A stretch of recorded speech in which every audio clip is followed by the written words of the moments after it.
예, 미중 무역 협상 1차 타결이 난 이래로 주식시장이 큰 폭으로 상승을 했습니다. 지난달 11월에 지난 11월에 기록했던 고점을 넘어설 정도였었는데요. 앞으로 주식시장이 어떻게 될 것인가 하는 부분들에 대해서 알아보는 시간을 갖도록 하겠습니다. 이상재 유진투자증권 이코노미스트 나오셨습니다. 예, 안녕하십니까? 예, 안녕하세요. 예. 1단계 무역협상이 일단 타결이 됐고요. 우리나라 주식시장도 상승을 했고, 그 다음에 글로벌 전체적으로 주식시장이 지난주 금요일 날 상당히 좋은 형태였었습니다. 시장에 미친 영향을 한번 좀 분석을 해 주시죠. 예, 역시 그 미중 무역 협상이라는 게 올해 사실 작년도 하반기부터 이렇게 우리뿐만이 아니라 전 세계 주식시장을 움직여온 화두다 보니까 이 부분에 대한 어떤 긍정적인 기대가 만들어져서 그게 지금 지난 11월에 이어서 12월에도 주가가 우리뿐만 아니라 글로벌이 많이 올랐죠. 뉴욕 증시 같은 경우에는 다우, 나스닥, S&P 500 모두 다 사상 최고치에 거의 근접을 하거나 갱신을 했고요. 예. 우리도 지난주에 지금 근 7개월 만에 최고치인 2170선 가까이 이렇게 올라오는 넘어서는 그런 강세를 보였습니다. 역시 이제 가장 강한 배경에는 이 미중 무역 협상이 해결이 되면은 결국은 경제가 좋아져서 기업 이익이 늘어나야지 주가는 올라가는 거니까 바로 그 불확실성 해소를 통해서 지금 세계 경제가 가지고 있는 불안인 가계나 기업들이 그동안 소비와 지출을 줄였던 데서 여기서 벗어나서 다시 이렇게 지출을 늘려서 세계 경제가 회복될 것이다라는 그 기대가 지금 작용된 결과로 봐야 할 것 같고요. 그렇죠. 이제 문제는 이제 그게 정말 현실화될 것인지에 대해서는 지난 주말 뉴욕 증시를 보면은 1차 초기 환호하는 단계에서 한 번 더 짚어보자. 정말로 그 불확실성이 해소가 될 수 있는지를 한번 짚어보자는 쪽으로 지난 주말과 이번 주초 분위기는 조금 바뀌어 있는 그런 상황입니다. 예, 지난 주초 처음에 시작할 때 상당히 좋았던 영향이 시간이 조금 지나면서 조금은 좀 지켜보자 이런 이제 쪽으로서 약간씩 변했다라고 하는 거를 이제 말씀을 해 주셨고요. 그 다음에 또 하나 여쭤볼 부분이 이제 시장 전망에 관한 부분이라고 생각이 되는데요. 협의가 잘 나면서 앞으로 주식시장이 계속해서 좀 상승을 할 수 있을 거다라고 하는 기대가 지금 상당히 커져 있는 것이 사실입니다. 그렇게 되다 보니까 주식시장도 역시 이제 전 고점을 넘어서 이렇게 가고 있는데 시장 전망에 대해서는 어떻게 하고 계십니까? 예, 분위기는 긍정적인데요. 제가 오늘 말씀드리고자 하는 내용은 역시 이제 확실하게 이번 1단계 미중 무역 협상으로 인해서 불확실성이 해소가 됐는가, 내년에 정말 경제가 좋아질 수 있는가의 부분을 한번 좀 체크를 하고 싶은데 세 가지 측면에서 어떤 확고한 어떤 가능성을 주지는 못했다라는 게 제 생각입니다. 이 준비된 자료 하나를 보면서 말씀드렸는데요. 첫 번째는 미국의 2018년부터 2020년까지 미국의 대중 수입품에 대한 평균 관세율이 추이입니다. 예, 나왔네요. 이번에 1단계 무역 협상을 통해서 9월 1일에 부과됐던 1,100억 달러에 대한 관세율을 15%를 7.5%로 인하를 했는데 그게 얼마나 미국의 대중 평균 관세율을 인하를 시켜서 앞으로 교역이 활성화될 수 있는가의 부분인데 이 차트를 보시면은 1%포인트 정도 하락을 했습니다. 이번 합의로 인해서. 근데 그 수준이 어느 정도냐면은 작년도 6월 달에 미국이 중국에 관세를 부과하기 전에 당시에 이제 중국 대중 수입품에 대한 평균 관세율이 3.8%거든요. 이 3.8%요. 예, 그림 보시면 올라오기 시작하기 전에 2018 7월 근처에 있는 6월 근처에 있는 바로 가장 낮은 상태이고요. 이게 지금 올해 11월까지 그러니까 9월 16일, 15일에 있었던 관세 부과를 취소한 상태에서 지난달 11월까지가 19.6%입니다.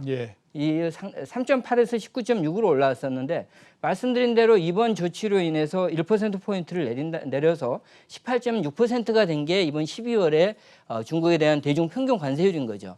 좀 내려가긴 했지만은 그리고 더 올라갈 것이다라는 기대가 불안이 없어지긴 했지만은 여전히 작년도 6월 대비로 해서는 약 15%포인트 가까이 14.8%포인트가 지금 올라와 있는 상태인 거죠. 그러니까 크게 떨어지지는 않았다라는 게 이번 1단계 미중 무역 협상 합의에서 나타난 이 관세율의 수준인 거고요. 문제는 이제 미국의 입장을 보면은 지난 9월 1일 부과했던 1,100억 달러에는 소비재가 많이 포함되어 있었거든요. 예. 그리고 이번 12월 15일에 부과하는 1,600억 달러도 소비재가 많이 들어있으니까 미국에게도 부담이 되는 이 부분에 대해서는 관세를 부과하지 않거나 절반 정도 인하를 해줬는데 2,500억 달러, 남은 지금 25%가 부과되어 있는 당초에는 저희들이 큰 기대를 가졌던 것은 2,500억 달러는 중관재나 자본재가 대부분 중국이 미국에 수출하는 품목 가운데서 중관재나 자본재가 많이 들어있는데 이 부분 25%이던 게 12.5%로 인하가 된다면은 상당히 유의미하다 이거는. 내년도 세계 교역이 회복될 수 있는 미중 간의 교역이 회복될 수 있는 상당히 유의미한 지표 어떤 조치가 된다라고 판단을 했었는데 예. 막상 이제 나온 결과는 이 부분을 그대로 동결을 시켰다는 점이 예. 추가 악화에 대한 불안은 약화시켰지만은 어떤 극적인 개선 이 예, 부분은 극적인 개선은 좀 부족하다라는 거고요. 예. 추가로 조금 말씀드리고 싶은 것은 아직 구체적인 그 미중 간의 1단계 무역 협상의 어떤 문서는 아직 나오지 않아서 이 부분을 좀 확인을 해야겠지만은 로버트 라이트하이저 미 USTR 대표의 발언에 의하면은 이번 미 무역 협상에는 소위 말해서 이 강제 이행 조항 자치, 소위 말해서 스냅백이라고 얘기를 한대요. 강력한 분쟁 해결 시스템이 포함되어 있을 것이다. 이 말을 네. 다시 한번 뭐 하냐면은 이번에 합의가 된 중국의 미국산 농산물 수입 확대가 이걸 분기별로 점검을 하겠다. 그래서 그 만일에 분기에 점검을 해서 예정된 금액만큼 중국이 수입을 하지 않았을 경우에 다시 한번 이걸 관세를 부과하거나 미중 무역 분쟁이 다시 불거질 수 있다. 예. 이거는 이제 내년도 이번 1단계 합의 이후에 매년 분기 말마다 다시 한번 이 점검 과정에서 미중 간에 문제가 있을 수가 있는데 중국 입장에서는 조금 이게 좀 어려운 상황이거든요. 예. 아까 교수님께서 말씀하신 것처럼 정말 연간 400억 달러 규모 농산물을 중국이 수입해서 농산물은 저장할 수도 없지 않습니까? 그렇죠.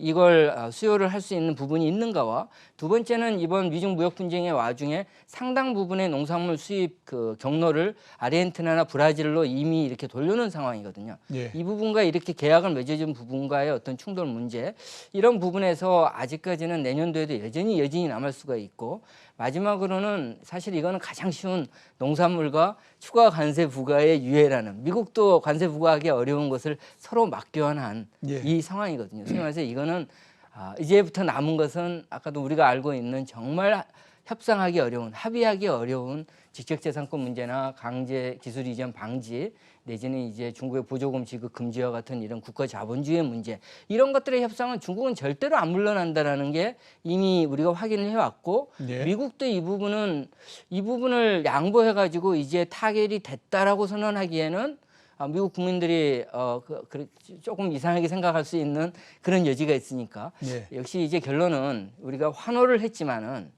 이거는 미중 무역 협상의 종전에 따른 불확실성의 해소다라고 보기는 조금 무리이고 예. 일종의 휴전.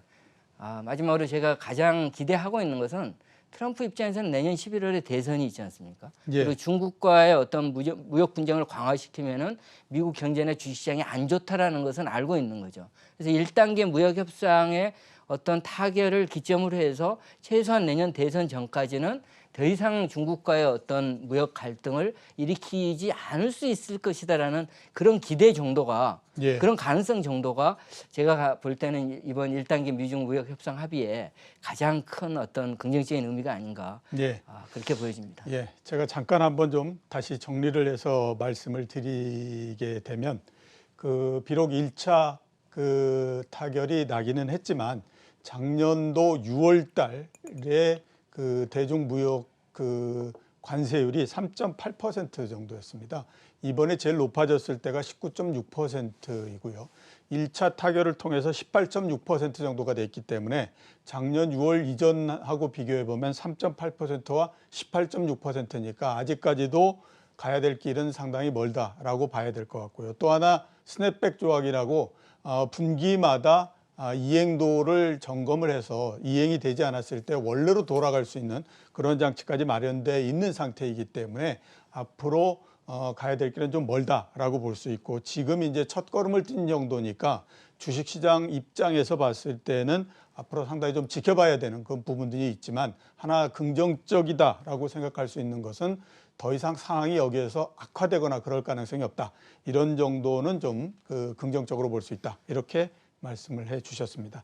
그 시장과 관련해서 또 하나 여쭤볼 부분은 이제 지난주 금요일 날 타결이 나고 주가가 상당히 좋다 보니까 그 앞으로 이제 위험 자산에 대한 매력도 이게 굉장히 높아질 거다라고 하는 전망들이 상당히 많이 있는 상태이거든요. 이런 것들을 고려해서 연말까지의 전략을 어떻게 좀 짜야 될까요? 예, 시장은 어떻게 보면은 분위기는 상당히 좋아졌다라고 보여지고요. 예, 그렇죠. 저희들은 이제 그게 현실화되기 위해서는 이게 이제 정말 특히 미국이 조금 부담스럽거든요. 미국은 사상 최고치까지 올라온 상황이거든요. 예. 그러니까 사상 최고치에서 추가 지금 시장에서 기대하는 10에서 15%가 내년도 올 연말에 상승세가 이어지면서 내년도 올라갈 수 있을 것이다라는 기대가 만들어지려면은 뭐 영어 단어를 써서는 그렇지만 좀 그렇긴 하지만 쇼 미들 리커버리. 예. 이제는 경기 회복, 기업 실적이 진짜 좋아지는 것을 보여달라는 게 그게 이제 가시성이 나와야지 이런 어떤 올 연말과 내년도의 추가 상승에 대한 기대의 분위기가 있을 수 있는데 그런 측면에서 저희들 판단은 일단 경제 지표와 관련해서 역시 가장 세계 경제에서 핵심은 미국의 소비이고 미국의 소비를 뒷받침하는 고용이 계속 좋아질 것인지 일부 조금 지금까지 뭐 11월에 비농업 취업자나 이런 지표는 좋았지만은 지난 12월 초에 나온 미국의 신규 실업 신청자 같은 게 급증한 거 약간